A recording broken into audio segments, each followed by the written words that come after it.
日 yen 跌到唔算喎，係咪應該而家即刻衝去兌換，定係留翻下年去日本先至兌換呢？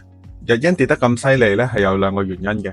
第一，日本嘅新首相高市早苗上台，市場擔心安倍經濟學嘅2.0回歸，日 yen 咧就可能會再跌㗎。第二，中日嘅關係緊張，大陸客少咗去日本，對日 yen 嘅需求咧就下降咗。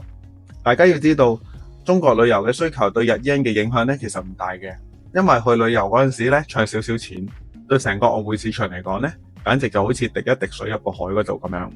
不過要留意，最近聯儲局咧有官員講話，12月減息嘅機會咧有80%咁多。如果真係減嘅話咧，日 yen 隨時會反彈嘅。而家美元對日元已經升到去156左右，如果年底美股回調，避險資金又會衝翻入去日元嗰度。總括嚟講，日 yen 係現階段嚟講嘅波動咧係比較大嘅。如果你聖誕急住去日本旅遊，而家要換咧都好合理嘅，話唔定慳多程機票錢添。唔急想博價，短線可以觀望下都得，但係唔好等太耐。年底前咧隨時都會有波動嘅。你會而家換日 yen 啦，定係再等等咧？留言話我知啊！我係金仔，下集見，拜拜。